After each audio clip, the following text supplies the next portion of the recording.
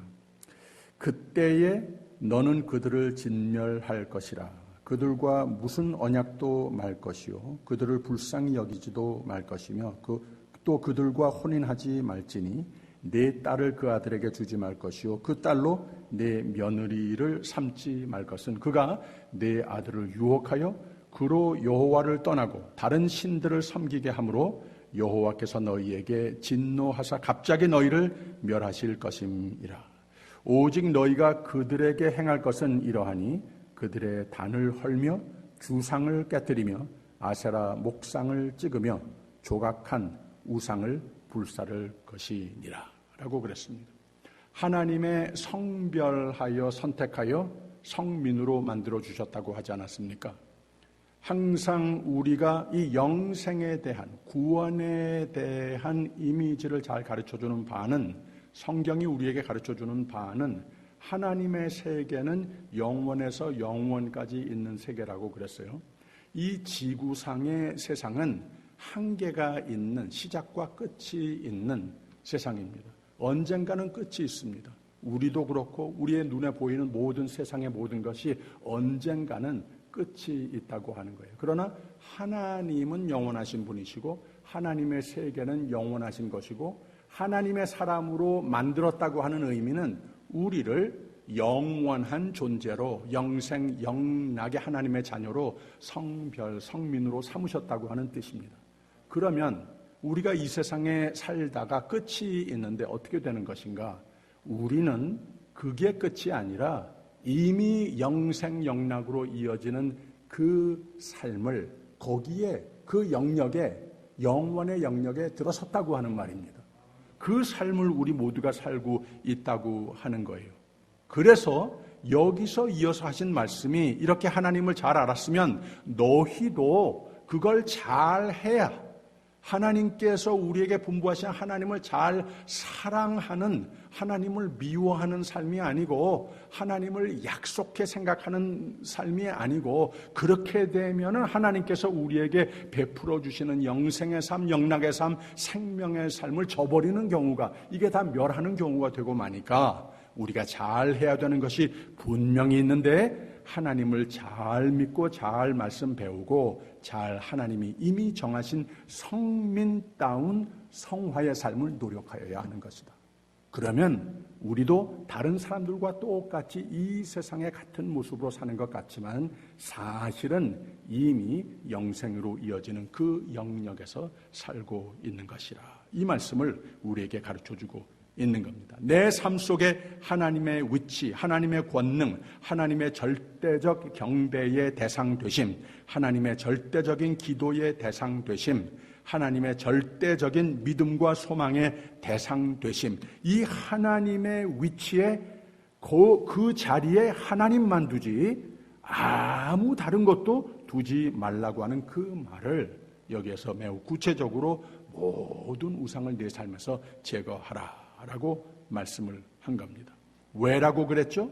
9절 다시 그런즉 알라 오직 내 하나님 여호와는 하나님이시오 신실하신 하나님이시라. 그를 사랑하고 그 계명을 지키는 자에게는 천대까지 그 언약을 이행하시며 인애를 베푸시되 그를 미워하는 자에게는 당장에 보응하여 멸하시나니 라고 그랬습니다.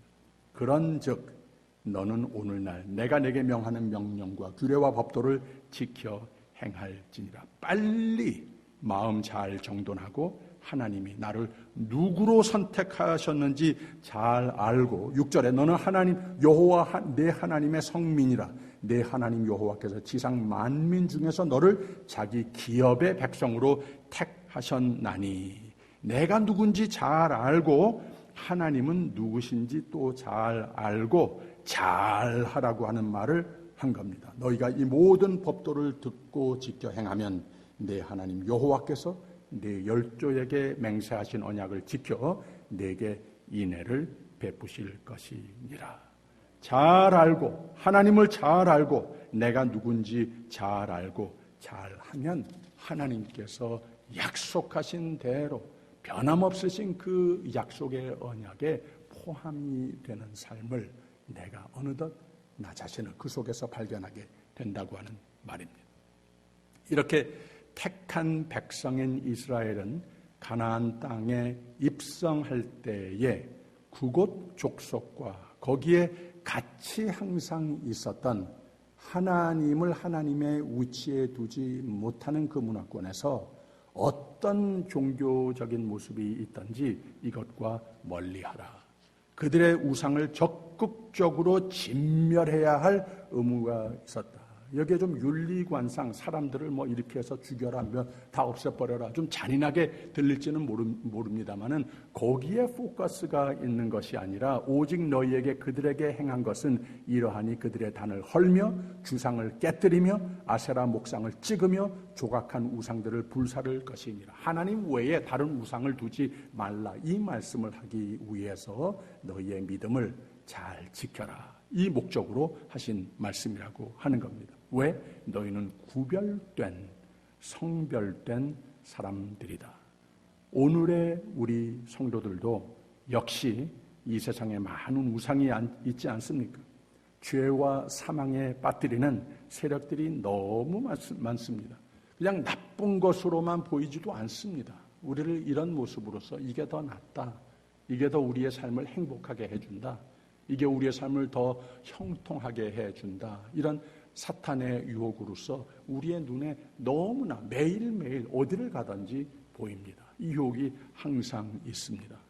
우리는 구별된 하나님의 성민이라고 하는 의식이 항상 그러므로 하나님이 거룩하시니 거룩한 삶을 잘 살아야 할 책무가 우리 모두에게 있다고 하는 것. 가만히 있으면 인간은 약하기 때문에, 인간은 적기 때문에 이 세상의 모든 유혹의 파도는 너무 거세기 때문에 자칫 잘못하면 우리도 모르는 사이에 거기에 그냥 다 함께 휩싸여 쓸려가고 말 수도 있다고 하는 겁니다. 그래서 우리는 사순절 계절에 이런 세상의 우상과 죄와 오직 죽음의 길로만 막 흘러가고 있는 그런 모습들의 그런 문화권에 연합된 삶을 살고 있지 않는지, 이 세상과 버타며 그것에 나도 모르는 사이에 너무도 자연스럽게 동화되어 가고 있지는 않는지 이것을 잘 살피고 나 자신을 좀 진단도 해보고 하나님께서 우리에게 생명의 길로 인도하시는, 성민의 성별의 길로 인도하시는 이것을 잘 분별하여서 그 정도에 나 자신의 삶을 맞추는 노력을 많이 하는 계절이 곧 사순절 계절이 돼야 하는 겁니다. 모든 죄의 근본 원인은 불신이라고 했죠. 사탄의 믿음을 떠나게 하는 무기가 바로 그겁니다. 하나님을 믿고 의지하는 대신 딴 것, 딴 신, 딴 사람, 어떤 땐 나 자신을 우상화하는 유혹으로 마음속에 이것을 집어넣는다는 말입니다.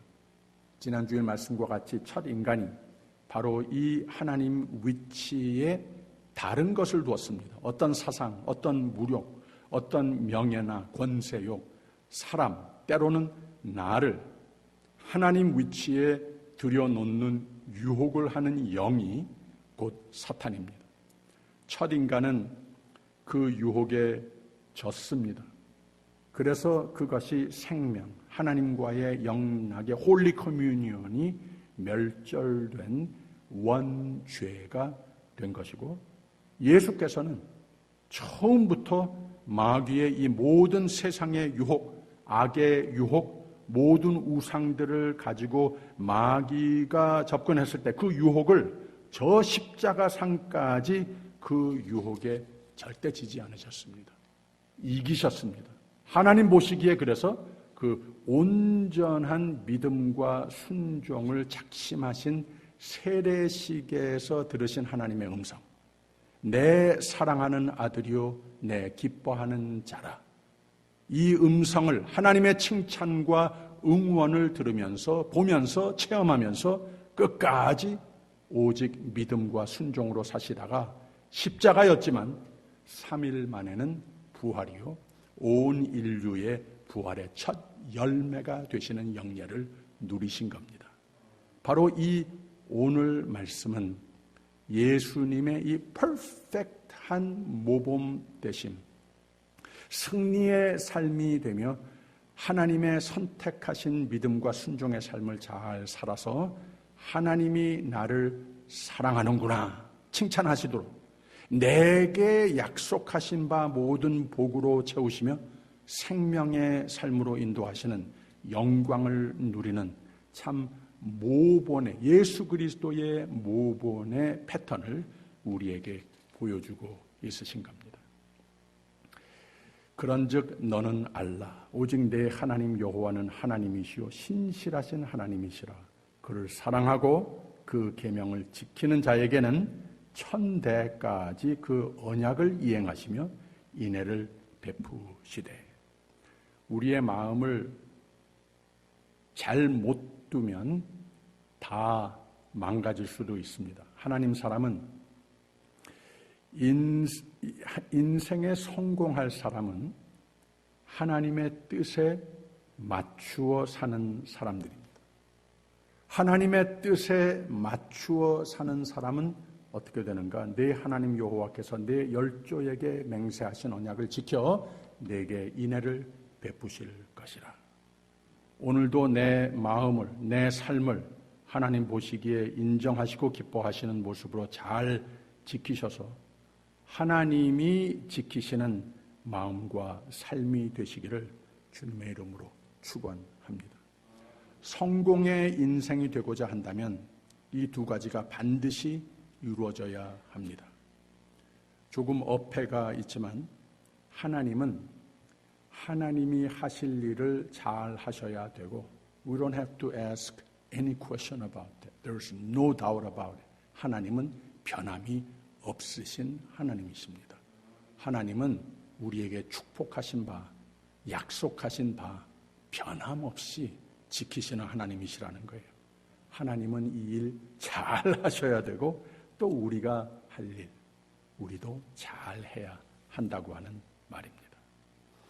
참 축복의 삶에, 생명의 삶의 원리를 가르치지 않습니까? 12절에 너희가 이 모든 법도를 듣고 지켜 행하면 이라고 그랬어요. 이게 사람이 할 일입니다. 하나님의 하실 일이 무엇인가? 내 하나님 여호와께서 내 열조에게 맹세하신 언약을 지켜 내게 인애를 베푸실 것이라. 또 이어서 하나님께서 하시는 일을 우리에게 리마인드 해줍니다. 곧 너를 사랑하시고 복을 주사 너로 번성케 하시되 내게 주리라고 내 열조에게 맹세하신 땅에서 내 소생에게 은혜를 베푸시며 내 토지 소산과 곡식과 포도주와 기름을 풍성케 하시고 내 소와 양을 번식케 하시리니. 14절 내가 복을 받음이 만민보다 우승하여 너희 중에 남녀와 너희 짐승의 암수에 생육하지 못함이 없을 것이며 여호와께서 또 모든 질병을 내게서 멀리하사라고 그랬습니다. 순종에 대한 하나님의 축복, 이것이 절대적으로 맞물려 있다고 하는 진리를, 원리를 우리에게 보여주고 있습니다. 하나님을 순종하는 자는 하나님이 반드시 축복하십니다. 순종 때문에 어려움을 겪고 순종 때문에 사람들로 하여금 미움을 당하기도 하고, 그렇지만 결국은 하나님이 그 순종을 인정하시고 기뻐하시고 끝내 축복으로 인도해 주신다고 하는 말입니다. 다시 반대도 맞습니다. 그를 미워하는 자에게는 당장에 보응하여 멸하시나니 여호와는 자기를 미워하는 자에게 지체하지 아니하시고 당장에 그에게 보응하시느니라. 어려움이 싫어서 순종 안 하면 사람들로 하여금 칭찬받을 때가 있을는지는 몰라도 결국은 하나님은 인정 안 하십니다. 하나님은 기뻐 안 하십니다. 하나님은 절대 축복 안 하십니다. 그것만입니까? 나중에 가보면 사람들도 싱겁다고 여기는 존재가 되고 맙니다. 16절에 있는 말씀 보세요. 내 하나님 여호와께서 내게 붙이신 모든 민족을 내 눈이 긍휼히 보지 말고 진멸하고 그 신을 섬기지 말라. 그것이 내게 올무가 되리라 라고 그랬습니다. 그래서 오늘 말씀은 하나님 계명에 순종할 경우에 하나님께서 약속하신 모든 것이, 무슨 하나님께서 조건부를 붙여서 이렇게 나한테 해주면 내가 구원해 줄게, 이렇게 해주면 축복해 줄게, 이런 말씀을 하시는 것이 아니고 하나님께서 이미 다 이것을 놀라운 은혜로 우리로 다 덮어주셔버렸는데 이게 모르고 살 수도 있다고 하는 거예요. 하나님을 잘 믿고 하나님을 잘 순종하고 진정 하나님이 내 삶의 위치에 가장 위가 되셔서 하나님을 이렇게 경배하고 사랑하는 삶이 되면 하나님이 이미 우리에게 다 베푸신 그것이 내 것이 된다고 하는 겁니다. 내가 이것을 누리는 삶이 된다고 하는 말입니다. 하나님이 하시는 일은 오직 은혜, 오직 사랑, 오직 긍휼 뿐입니다. 기독교 역사상 사도 바울 다음으로 최고의 성자라고 하는 아시시의 성 프란시스에게 어느 날 한 사람이 찾아와서 이렇게 질문을 합니다. 선생님이 그리스도의 기적을 나타내고 그리스도의 영광을 나타내는 거 봤습니다. 그리고 선생님을 만나기만 하면 사람들이 변하는 것도 봤습니다. 그 놀라운 능력이 어디서 오는 겁니까? 라고 묻습니다. 그때 프란시스가 이렇게 대답을 합니다. 글쎄, 저는 잘 모르겠는데요. 나 자신을 생각을 해보면 나는 세상에서 가장 연약하고 가장 무지하고 가장 미련하고 열등의식으로 가득 찬 이런 기억밖에 없습니다. 근데 이런 나에게 하나님은 이 아이를 통하여 나의 지혜와 능력을 나타내리라. 왠지 모르겠는데 어떻게인지 모르겠는데 하나님이 그냥 그렇게 하시더군요. 이렇게 대답을 했습니다. 하나님은 우리 모두의 인생을 통하여서 큰 축복을 계획하시고 계십니다. 권능의 생애라고 성민이라고 구별하셨다고 하는 의미는 그겁니다. 하나님은 이 일을 하시기 위해 우리를 부르신 겁니다. 이래봬도 하나님의 선택 기준은 그러나 하나님 나름대로 있습니다. 때때로 인간적인 선택 기준과 전혀 다르다고 하는 사실 성경은 우리에게 무수히 가르쳐주고 있습니다. 8 형제 중에 가장 어린 아이, 가장 무능하고 연약한 다윗을 하나님은 주목하시고 들어 쓰셨습니다. 이 왕감을 선보러 간 사무엘도 도무지 이해가 안 됐고 그 아버지도 너는 그냥 나가서 놀아라. 사람들의 기준과 전혀 다른 기준으로 하나님은 선택하신다는 거예요. 사도 바울은 말할 것도 없죠. 키 작은 대머리에 노총각에 안지를 안고 있고 간질병도 가지고 있었을 것 같은 이런 사람. 누가 보아도 하나님의 그 큰 일을 감당하기에 역부족인 것 같은 사람이었지만 하나님은 충분히 넉넉하게 사용하셨습니다. 예수님의 12 제자도 그렇게 사회적으로 내세울 만한 사람들이 아니었습니다. 근데 너무나도 귀하게 하나님의 나라 확장을 위해서 권능으로 채워주셔서 사용하시지 않습니까? 오늘 말씀 6절을 다시 보면 너는 여호와 내 하나님의 성민이라. 내 하나님 여호와께서 지상 만민 중에서 너를 자기 기업의 백성으로 택하셨나니 라고 그랬어요. 하필 이스라엘 백성을 택하셨는가? 그 이유를 7절에서 말씀을 하셨는데 모든 민족 중에 가장 적으니라. 그냥 그렇게 알아라. 내가 그냥 내 임의대로 선택한 것이다. 하나님께서는 선포하십니다. 하나님의 성민이라고 하는 말은 하나님이 그냥 이해할 수도 있고 이해가 전혀 안 되는 것이 훨씬 더 많습니다. 그냥 하나님께서 은혜로 택하셨다고 하는 말입니다. 하나님이 여러분을 위해 하시는 일은 사랑뿐입니다. 잘 되기를 바라심 뿐입니다. 그러니 우리는 잘 하여야 할 것이 분명히 있는데 하나님을 잘 사랑하는 삶을 더욱더 개발하면 됩니다. 왜 많은 민족과 나라들 가운데서 하필 이스라엘을 택하셨는가? 왜 하필 나를 택하셨는가? 겸손으로서 하나님의 은혜에, 놀라운 은혜에 대해서 찬송하기 위해서, 감사하기 위해서 이런 노래를 종종 하는 것 참 유익한 겁니다. 그러나 하나님께서는 오직 은혜라고 하는 그 개념은 내가 잘 모르는 이유로서 하나님께서 나를 그저 이처럼 사랑하시기 때문에, 사랑으로 덮어주시기 위해서, 생명의 삶으로 구원하기 위해서 그냥 그렇게 하셨다고 하는 것 믿고 감사하고 찬송하면 되는 겁니다. 하나님은 이 하나님 하실 일을 다 하셨습니다. 그러니 우리도 잘 해야 한다는 겁니다. 신학 얘기 잠깐 하겠습니다. 상황윤리라고 하는 말이 있죠. Situational Ethics라고 하는 말이 있습니다. 1960년대에 조세프 플래처라고 하는 미국의 철학가이자 신학 교수였던 사람이 제시한 윤리 철학입니다.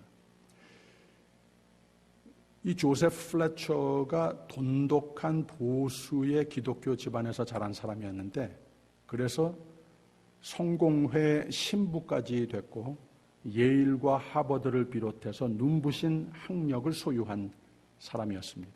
그런데 이 사람이 공부하고 성경을 연구하고 또한 인간이 세상에 사는 가운데 성경이 말해주는 절대적인 윤리관에 대해서 인간이 사회가 겪는 모든 상황은 늘 변하는 것이다.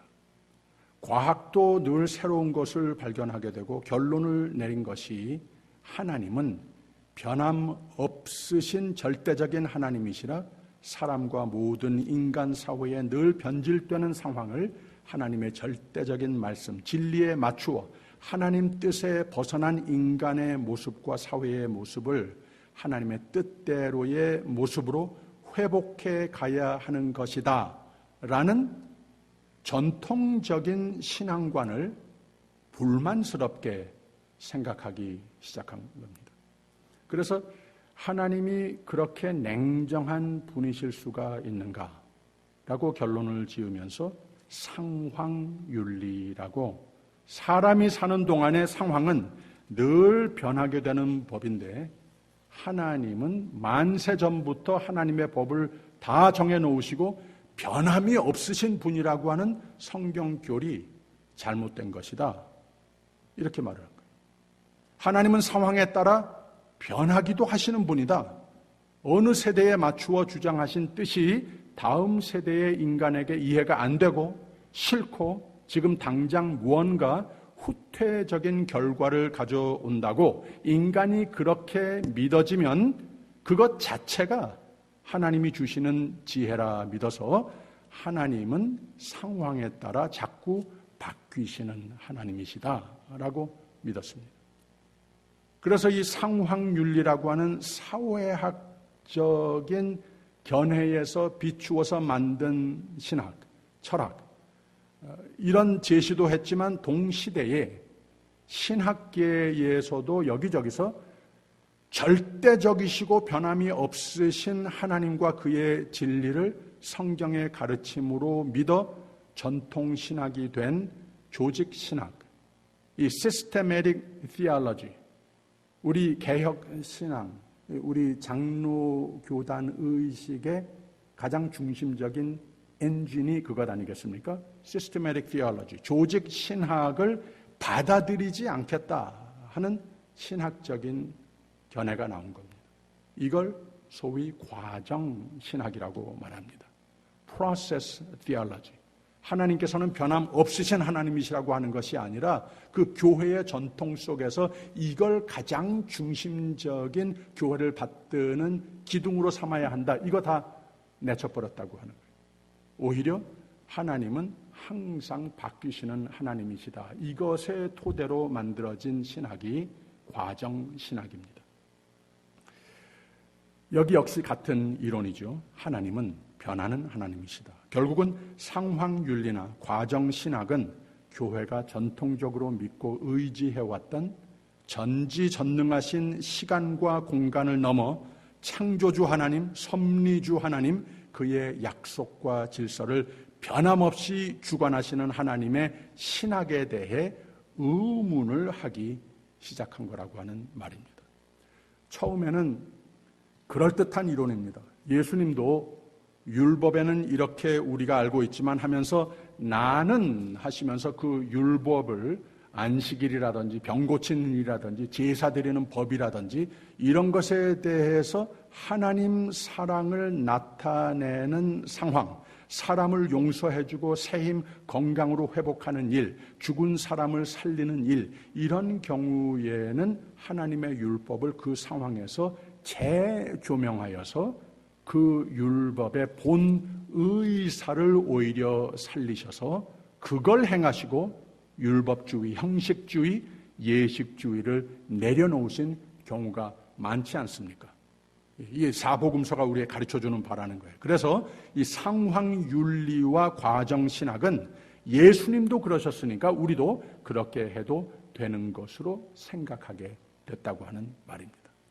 그래서 이 플래처의 주장은 성경은 temporary, 일시적인 진리다라고 주장을 합니다. perpetual 진리, 영속적 진리, 절대적인 진리가 아니다. 이렇게 말을 하는 겁니다. relative, 상대적인 진리이다 주장을 하고 또 absolute한 진리, 절대적인 진리는 아니다 라고 정했습니다. 그리고 humanistic, 인본주의적인 진리로 밖에 이 theocentric 진리, 신본주의적인 진리가 성경에서 우리가 배우는 바가 아니고 humanistic, 인본주의적인 진리로 밖에 이해가 안 되는 것이고 그렇게 해야 하는 것이다 라고 믿었습니다. 문제가 점점 심각해지죠. 이런 철학적, 신학적 주장을 하면서 실천적 차원에서 동성애 용납은 물론이고 이 어볼션 윤리라든지 안락사, assisted death 등등 생물학 의료계에 매우 진보주의적 영향을 끼쳤습니다. 오늘의 주류 교단과 많은 교회들이 이렇게 물탄 하나님의 절대적 진리를 상황윤리적으로 너무 쉽게 타협해서 교단 의식에서 많이 멀어지는 리더십도 종종 보게 되는 것이 염려스럽습니다. 이 사람의 이 플래처의 근본적인 성경관, 신앙관은 하나님은 사랑이시다. 하나님의 사랑은 가장 우세한 법이므로 사람이 생각하기에 사랑의 이름으로 어떤 하나님의 법도 바꿔도 되는 것이다 믿었습니다. 하나님이 이렇게 늘 사람의 경험, 사람의 상황에 맞추어 바뀌시는 분이시다. 나는 이 하나님을 믿는다. 이렇게 믿었고 이렇게 가르쳤습니다. 그럴듯하죠? 근데 이분이 나중에 어떻게 됐는가 하면 하나님은 없다. 무신론자가 되고 말았습니다. 그래서 이름을 어떻게 그럴듯하게 포장하든 인본주의 사상, 인본주의 철학은 하나님을 바라보지 않게 하고 하나님을 믿지 않게 하고 믿어도 인간의 경험적 입장에서 하나님의 말씀을 부분적으로만 받아들이고 싫으면 이해 안 되고 내게 지금 당장 이득이 안 된다고 믿어지면 내가 나를 하나님께 맞추는 신앙의 자세보다는 하나님을 나에게 맞추려는 신앙관 행위로 변질된다고 하는 말입니다. 이런 인본주의적 윤리관, 인생관, 신학의 결과는 무엇인가? 하나님은 없다. 무신론이 되고 만다고 하는 말입니다. 좀 어렵습니까? 간단합니다. 하나님 말씀 가까이 하면 살고 잘 되고 하나님 멀리하면 죽는다는 거예요. 다 잘 안 된다고 하는 말입니다.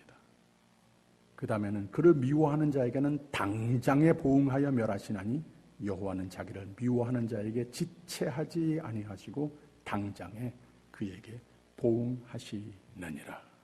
그래서 그런즉 11절 너는 오늘날 내가 네게 명하는 명령과 규례와 법도를 지켜 행할지니라. 내 생명을 위해서, 내가 다 잘되기 위해서, 그래서 하시는 말입니다. 오늘 하라는 말입니다. 당장 하라고 하는 말입니다. 그러면 내 하나님 여호와께서 내 열조에게 맹세하신 언약을 지켜 내게 인애를 베푸실 것이니라. 할렐루야. 사순절 5째 주일입니다.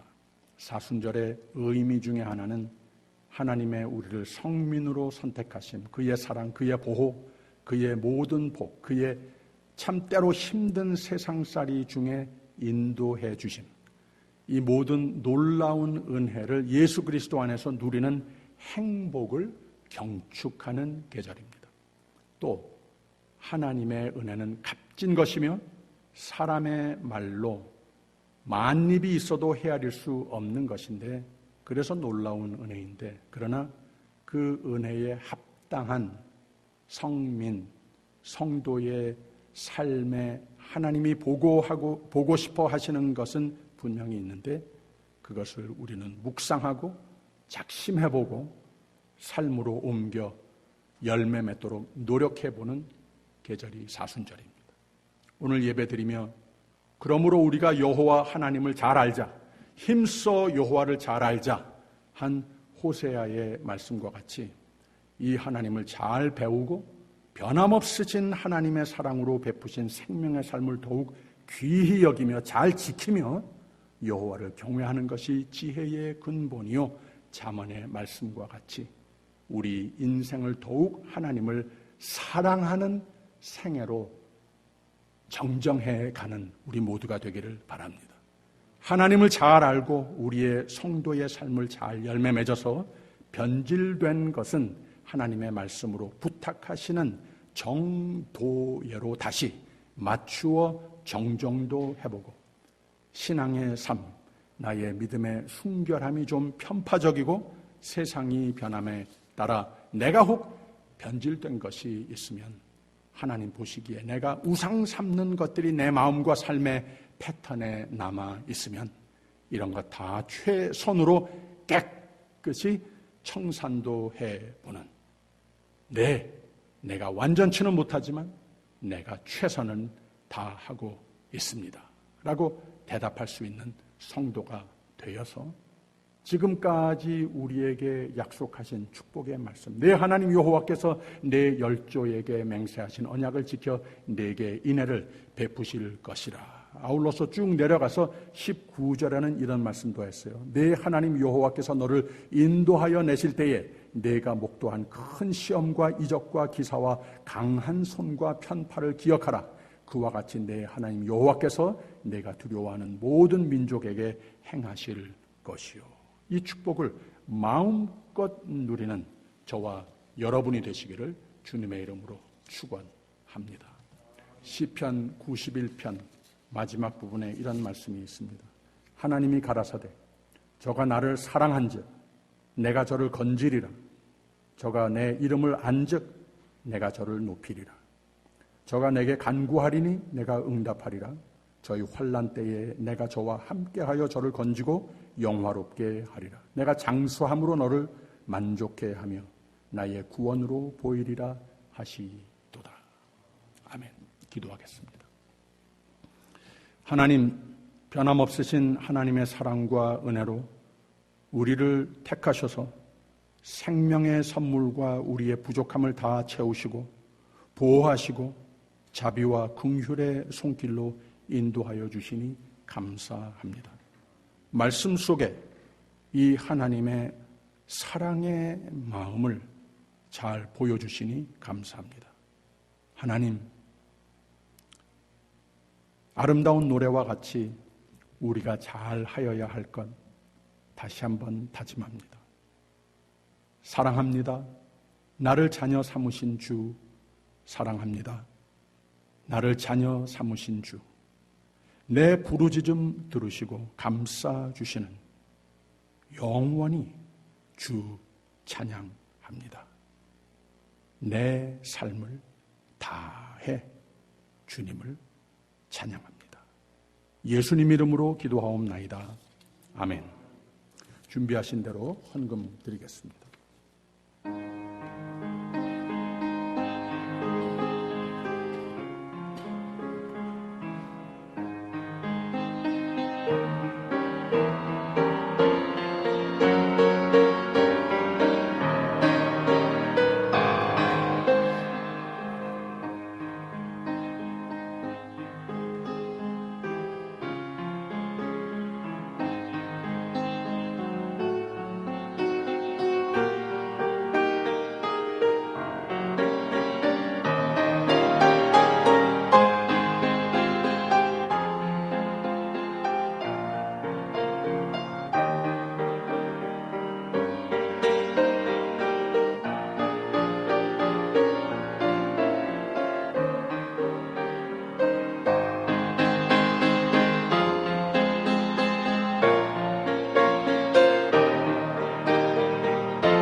만복의 근원 하나님, 온 백성 찬송 드리고 저 천사여 찬송하세.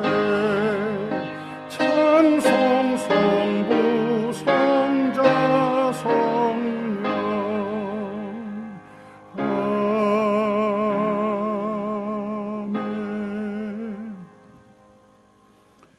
우리 모두로 생명의 삶에 벗어나지 말라고, 하나님의 사랑과 보호의 품에서 벗어나지 말라고, 하나님께서 우리를 성민으로 누구로 선택하여 주셨는지 벗어나지 말라고, 사랑의 마음으로, 때로는 안타까운 마음으로 우리에게 견책하시는 말씀을 오늘 주시니 감사합니다. 이것도 하나님의 참 놀라운 은혜입니다. 우리의 삶이 더욱더 하나님 은혜와 사랑과 성령 생명과 보호의 영역에서 벗어나지 않도록 우리 모두의 마음 속에 새로운 주님께 붙어 살겠노라고 하는 다짐이 있게 하여 주시니 감사합니다. 하나님께서 참으로 더욱 기뻐하시고 더욱 그 믿음을 인정해 주시는 예배가 된 줄 믿습니다. 이 복음이 귀해서 감사해서 정성껏 준비하여 드리는 이 귀한 예물, 하나님께서 기뻐 머리가 되시는 교회로서 계속 승리하도록 하나님께서 뜻을 품으신 누리에따 한인 장로교회의 중심적인 기둥들이, 믿음의 기둥들이 경곡해 세워지도록 거기에 쓰여지는 손길이 되게 하여 주시고, 하나님께서 이 귀한 생명의 복음을 널리 전하는 데에 귀히 축복을 받아 축복의 원천으로 복음의 등대에 생명의 삶의 등대의 역할을 잘 감당하는 교회가 되게 하여 주시옵소서. 신실한 주의 종들, 하나님 참 사랑하는 마음, 믿음 허락하여 주신 것 감사합니다. 하나님 약속하신 바대로 이들을 두 손을 들어 축복하여 주시고, 하나님이 가라사대 저가 나를 사랑한즉 내가 저를 건지리라. 저가 내 이름을 안즉 내가 저를 높이리라. 하나님의 사랑에 붙들어 세워주시는 손길에서 벗어나지 않고 승리하는 참 복된 행복한 성도들의 또 이 한 주가 되게 하여 주시옵소서. 감사드리며 예수 그리스도 이름으로 기도하옵나이다. 아멘. 감사합니다. 그 자리에 잠깐 앉아주세요. 오늘 귀한 예배에 참석해 주신 여러분 한 분 한 분 주님의 사랑으로 환영합니다. 모든 교회 소식을 참고해 주시고요. 또 기도 제목들 다 참고해 주시고 특히 아픈 분들 이름을 기억하면서 주님께서 함께 하시라고 빨리 낫게 은혜 베풀어 주시라고 기도 많이 해 주십시오. 행사들이 있습니다. 우리가 아직까지 온라인으로 예배를 드리고 있지만 지난 해와 마찬가지로 3월 28일 주일 다음 주일에 종려주일 고난주일입니다. 마음으로 기도로 준비하시기를 바랍니다. 그리고 그날부터 시작해서 한 주간 동안은 또 고난주간입니다. 더욱더 예수 그리스도 우리에게 생명을 주시기 위해서 오신 십자가에 못 박혀 돌아가신 또 그 신실하심으로 말미암아 우리의 부활의 첫 열매가 되신 주님을 깊이 묵상하고 더욱더 그 고난에 참여하며 우리의 삶에 그만큼 더 생명력이 있는 이 고난주간 한 주간이 되기 위해서 기도 많이 하는 한 주 이 고난주간이 되기를 바랍니다. 그리고 그 금요일 4월 2일 금요일은 성금요일 예배를 오후 7시 반에 드립니다. 그리고 4월 4일 주일은 부활주일입니다. 이걸 다 참고하시고 하나님께서 참으로 영광 받으시고 우리에게 넘치는 은혜의 모든 예배가 이 계절이 될 수 있도록 위해서 기도해 주시기를 부탁드립니다. 다 일어서셔서 옆에 있는 분들과 인사 나눠주시고 마지막 찬송 506장 부르겠습니다.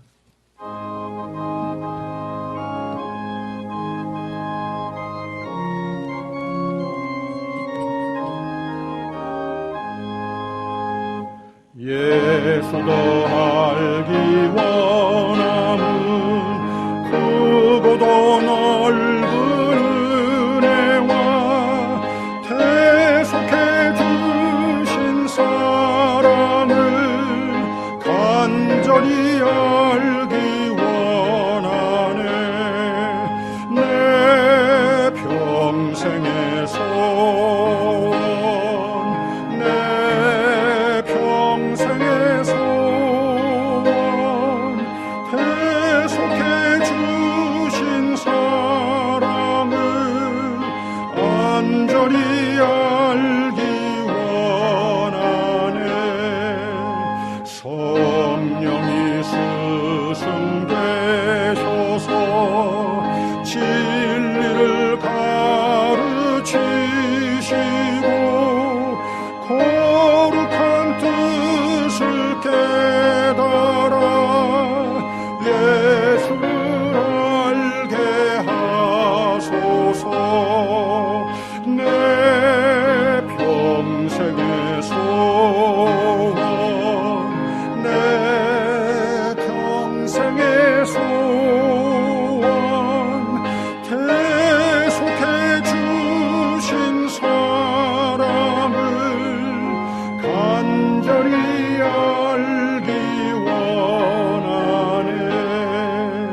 성령의 감화 받아서 하나님 말씀 배우니 그 말씀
지금은 우리 주 예수 그리스도의 은혜와 하나님의 극진하신 사랑과 성령의 교통하심이 힘되시고 용기 되시고 늘 새 소망 되심이, 늘 새 평강 되심이, 주님 사랑하시는, 또 하나님 사랑합니다 늘 찬송하며 예배를 드리며 이 세상을 향하여 나아가는 귀한 종들 위에 이 아침과 영원토록 함께 하시기를 간절히 축원하옵나이다. 아멘.